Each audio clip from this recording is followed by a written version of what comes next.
I really do appreciate your feedback. And to be honest, this is the first badge of this training, and it has not been bad at all. By my assessment, it has not been bad at all. Imagine if we do the second, the third, the fourth, and the fifth badge. I am sure that like the second, or I think it was Victor Kabambowak who said that this is something that is revolutionary. You guys have no idea how many countries have reached out to me to say, hey, I stumbled into your group. I didn't even know what it is about, but I saw a lot of Nigerians there and I decided to join it. But I am very impressed at what is happening. I had a session with my Kenyan counterparts, stakeholders the other day. They are asking me to come to Kenya like yesterday. They are so excited. They want, if I sometimes they say, you don't even know the thing you have, like they say the prophet is not known in their house or something like that. There are certain places that I will go with these same resources that we have here that I will be paid heavily for it. Even if I'm not paid, it will be heavily appreciated. But again, not to water it down, I already see the feedback and I appreciate it. And I can tell that a lot of people are making the best of this and they're getting clarity for what they want to do. And in fact, in the group where we had our associates, was it yesterday or day before yesterday, I was still rethinking and trying to reminisce and trying to review. And then we are considering to just even offer this, our training, especially the online ones, for completely free. But I pray that the God will give us the grace and the strength to be able to get, motivation in other areas that will help us to continue to do this, basically. But I appreciate the feedback. I really wanted to be sure that you are consuming the materials, you're making the best of it, you're applying them. And I'm happy that some people say, I want to do this again. The fact that you want to do it again means that you see that there's so much potential, there's so many value here that you need to be able to apply, to do what you have to do. And I really appreciate that. So with that being said, we're going to go on now. Like I said, today is like 50% through to our training. So we're crossing over to the next phase. And this next phase that we're getting over to is the place where you need to start taking action. The quiz, yes, is okay, but it's not enough. Beyond just writing those quiz and sending it back to me based off of what you understand theoretically, what I want to see more is how you are reflecting, applying all the things that you're learning to your physical business, because I'm doing the same, and I'm getting the results. You can already see them. They are tangible on my social media page. You're seeing them.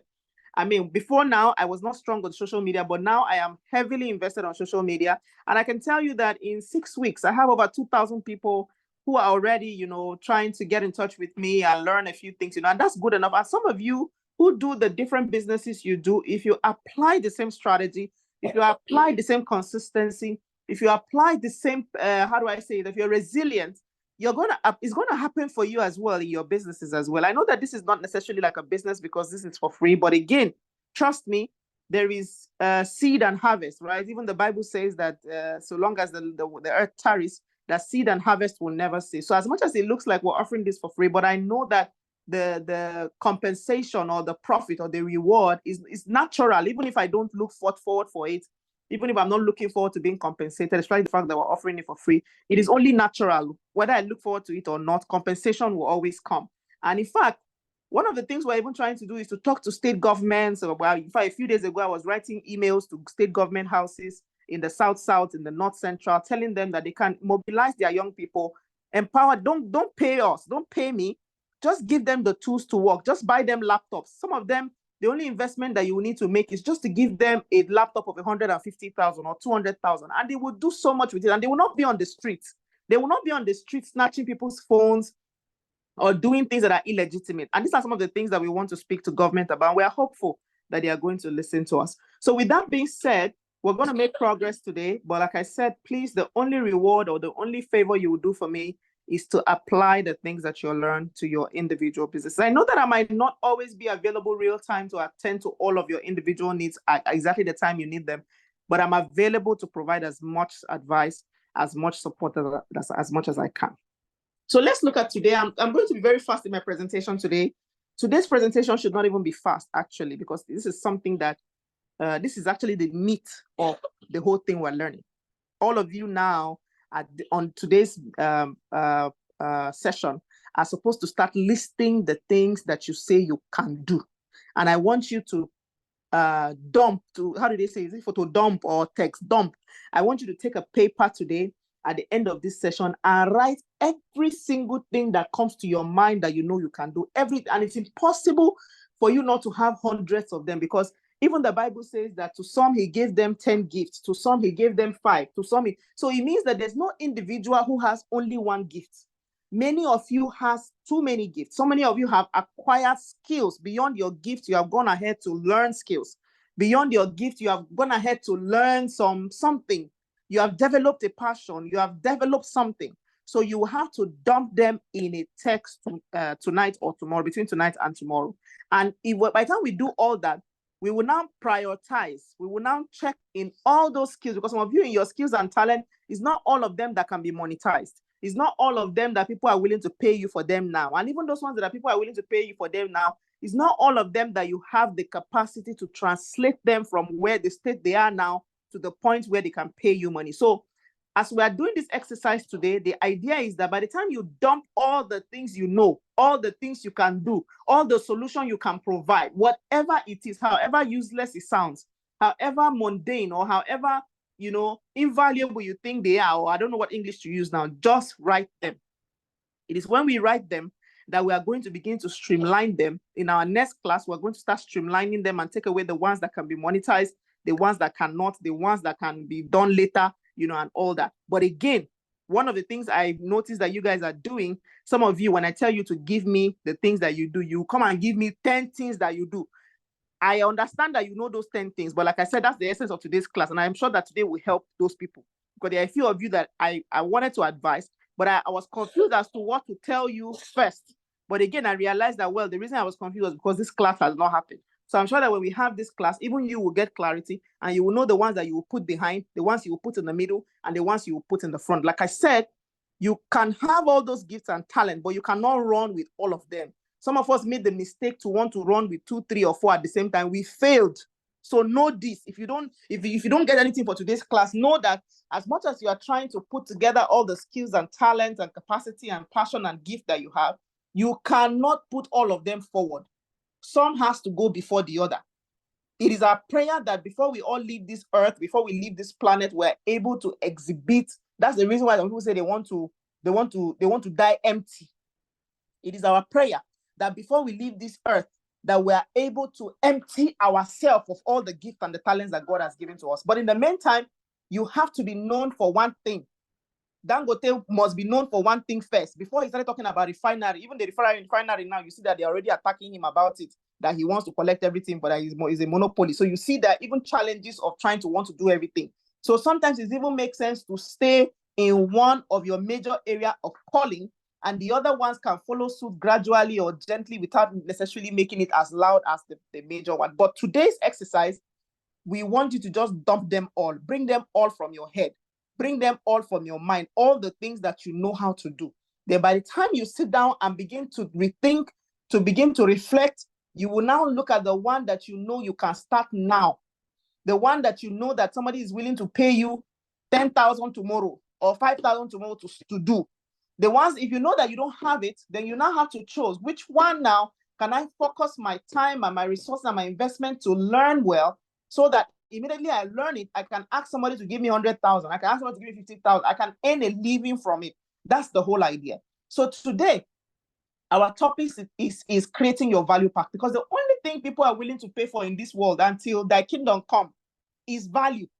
The only thing that anybody will pay you for is to solve a problem.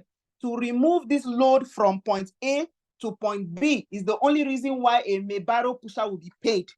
If the Mebaro pusher cannot move the load from A to B and just comes to the front of the person who has that load, that I can do it, but you have not done it. You have just told the person that I can do it, but you haven't done it. He's not going to pay you.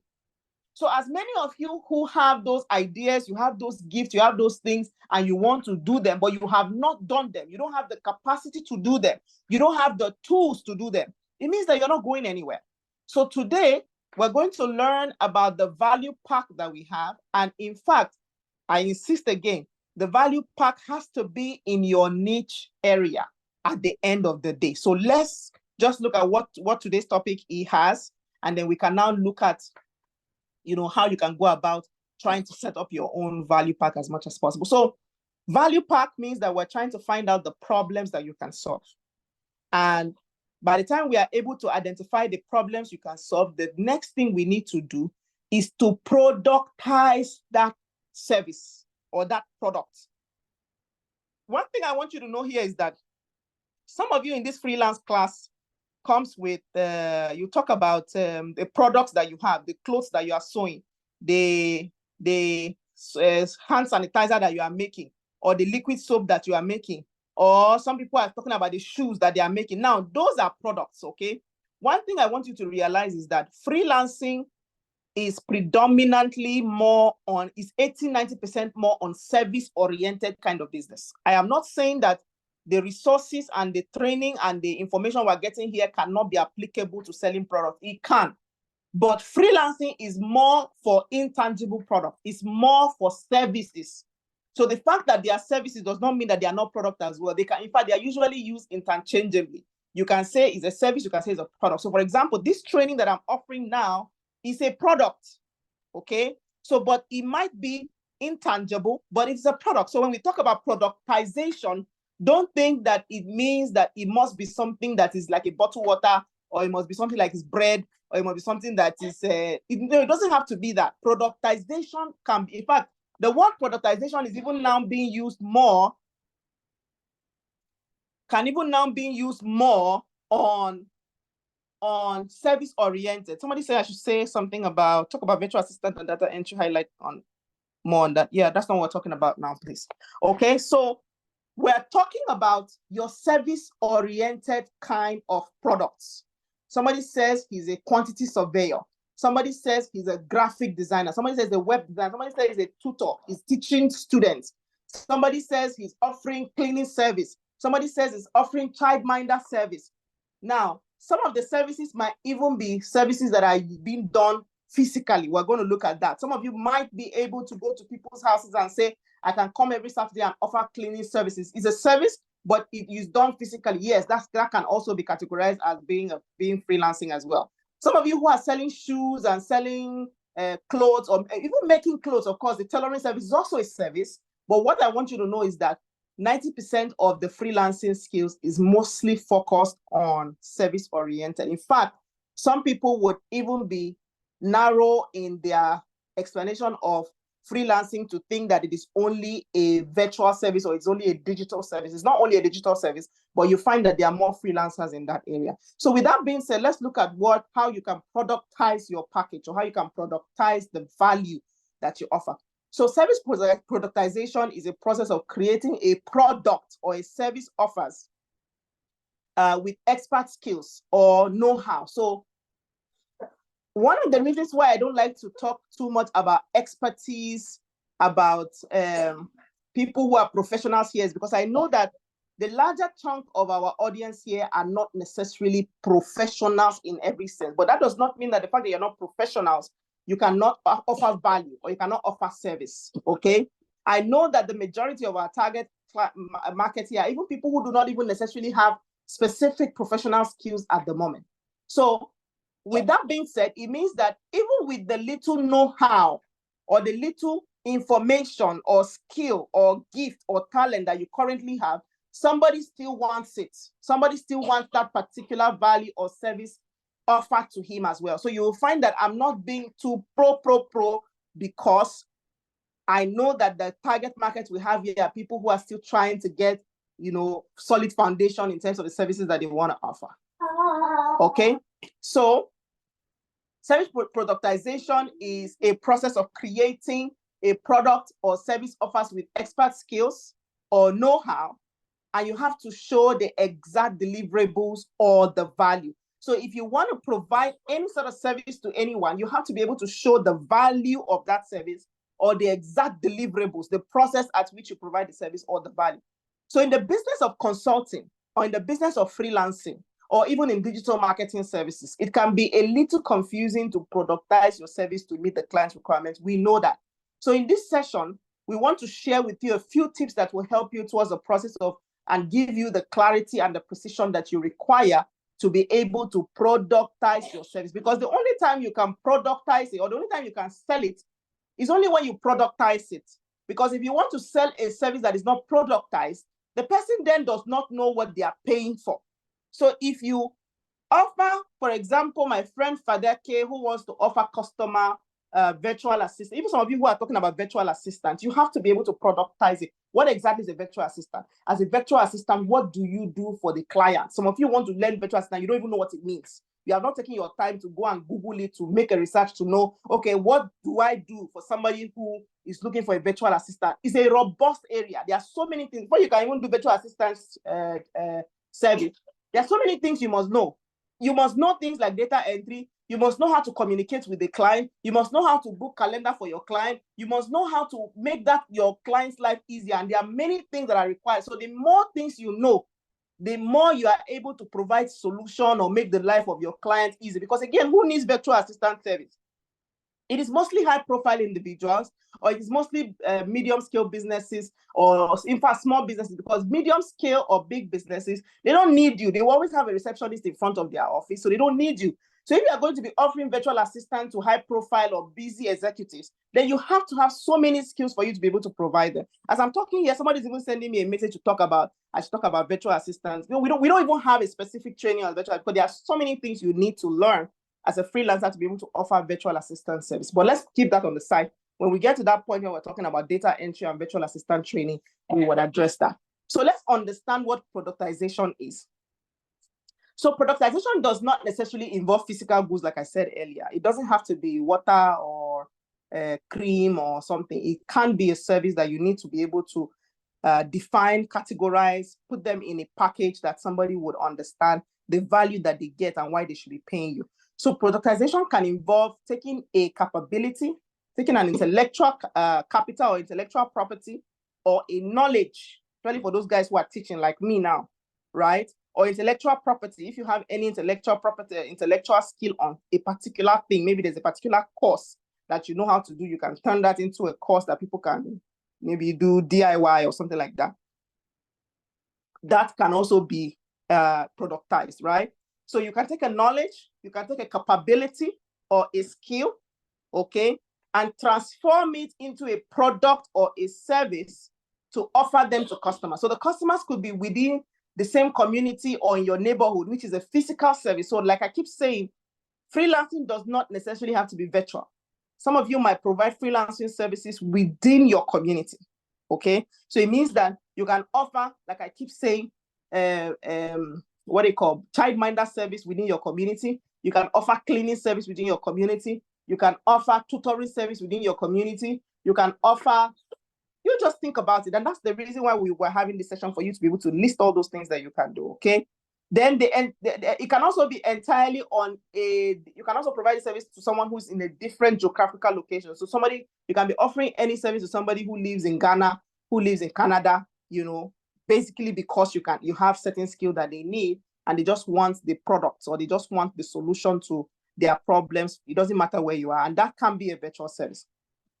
So services may be productized, packaged, and sold like physical products as well. Like that's why I said I don't rule out those people who have physical things that they want to sell.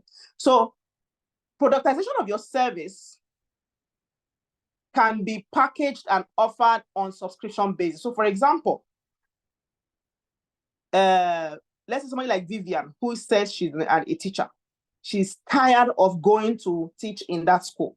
She can decide to say, I would design a four subject course for students who want to write WAEC only, and approaches a school close to her house and tell them that at 4 p.m. when your school closes, I would want to host 10 to 20 students here and teach them 4 of these courses. Or for example, you can even say I can teach them only maths, for example. You have been able to put that idea or that skill, that knowledge, that intellectual property you have into a product. By the time you put in a flyer and say maths classes here 4 to 6 p.m. every day, you'll be amazed that there are hundreds of people in that community who are struggling with only maths, who just want to come. Because again, in our standard educational system, you can write all the subject, get all the credit, but if you don't get a C in maths, you're not going anywhere. There are many children. My son, for example, does not like anything that has to do with maths, anything that has to do with numbers. We're going to have a challenge when it gets to certain milestone. So finding a teacher, in fact, I've tried to subscribe a couple times for just only math classes, because his English is fantastic. He does very well with reading. He does very well. He will read books that even a 20-year-old will not read. But when it comes to numbers, he's lazy, he's not interested. So wanting to have to subscribe for only a mass class is something that is needed. So some of you who want to offer tutoring service can choose one thing that you want to do and put it into a product. You'll be amazed at the people who will come and take it. In fact, some people even like it when your product is very specific. When they are sure that this is a solution that you are offering specifically, they will pick it and they will pay you for that. If, for example, you say you are going to be charging 10,000 naira for that every month for just a mass class for 2 hours, and you have 20 students, and each of them, they are paying you 10,000 every month, their parents will be happy to pay you. They'll be happy to pay you 10,000, and if you have a benchmark for 20 students only, that's 200,000 every month. Is that not salary already? That's salary already and that's a subscription service. So everybody knows that at the 30th of every month, they are paying 10,000 just to come and learn maths. The fact that you are even product specific or you productize specifically will make the people come specifically for that product, okay? So freelancers and entrepreneurs can generate their income from providing a service such as writing, business consulting, tutoring, creative services, or even home-based services, right? Before I even continue, let me also use this guy who says he's a quantity surveyor. Your quantity surveyor is vague. We know that there is quantity surveyor service. For example, if I say I offer business consulting service, what exactly in business consulting do I offer? So if you have a quantity surveyor service, what specifically can you do for the person who has a land and needs a quantity surveyor service? Make it. Sometimes some people don't even know the problem they have. It is you who is the business owner or you who is the solution provider for that service that will have to make it clear to that person, the guy who's talking about stones and building materials and all that. Many people do not know what sort of sand, what sort of stones, what sort of structure they need to build. I want to build a house today, for example. I just know I want to build a house. I don't know the nitty-gritty, and millions of us don't know. We don't know what will be used as foundation. We don't know what will be used as the pillars. We don't know those things. If somebody creates a platform that educates people who want to build houses, you'll be amazed at how many people have that problems and they'll be willing to consume what you're offering. So if you have a quantity surveyor service that is a professional one, please educate us. Tell us what we need when we have a land that a quantity surveyor provides, and list it and put a price on it. We'll get to that point, okay? So I'm sure that in context, this is helping other people who have other things that they want to do to be able to get clarity in the industry. Because again, I cannot call all of your industry. You know the industries that you're in. You know where you have capabilities, and you know the specific solution that you offer in that area.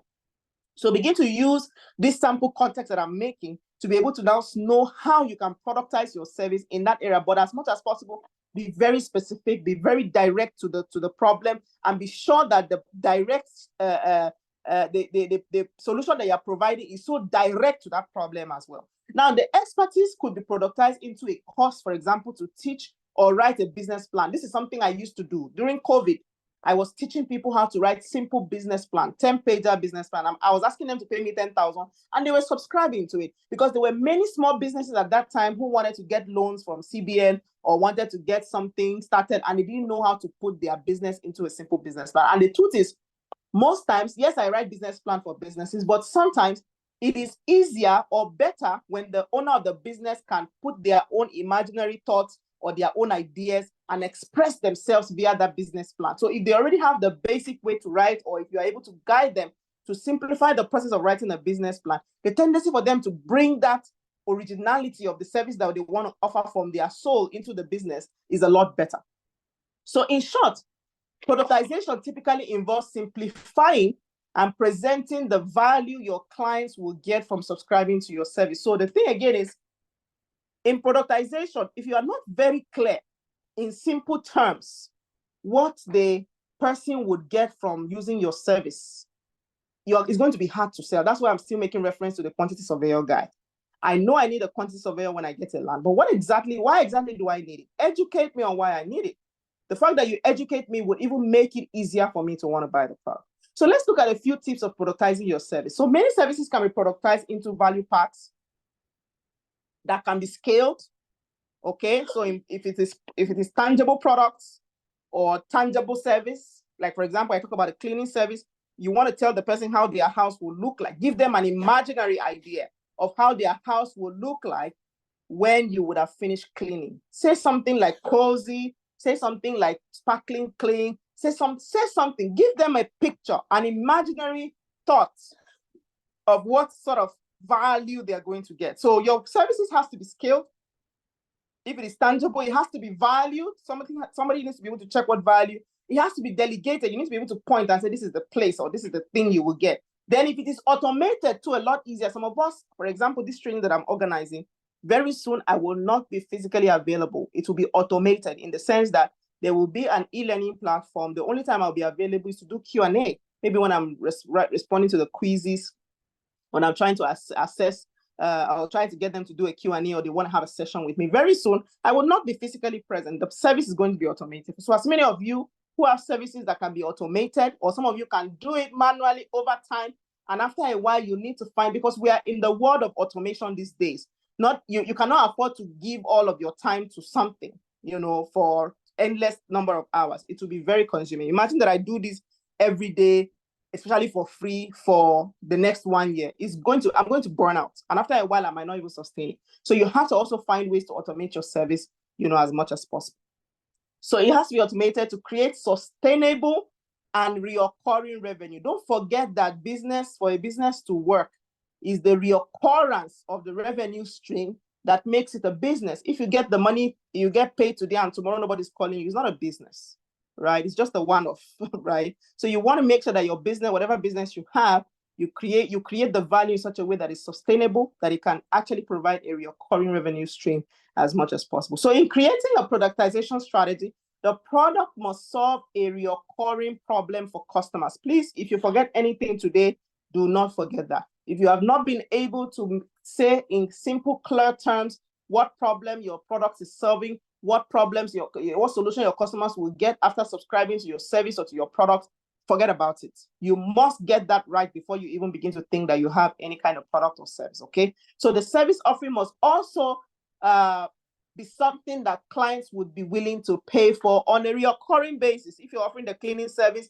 and you came and cleaned the first day and the client does not see any need to call you back, then why are you in business? So it has to be something that clients are willing to pay on a recurring. Let's look at some examples of productization. So for example, a marketer somebody like me now, I can write a book to say, I want to show you how to see. I'm sorry, I tried to buy a paid Zoom stuff, but I couldn't pay for it. My card is refusing to accept it. I don't know. I think it's a Nigerian card I'm using. I'm trying to see if I can get another card. So we're still using the free version of Zoom. So I want to apologize that the Zoom keeps going off. So if it does go off again, please, let's come back one more time. We're going to do another 30 minutes and we can go. Especially if you're sure you're getting value, please come back here. Let's look at some examples and, look at the end of our presentation. Yes, and we can go. So please, I apologize that we're not able to get a sustained one. We used to have one. Somebody volunteered to give us one, but we realized that he needs it even more often than we do. So if it goes off, please just click back on it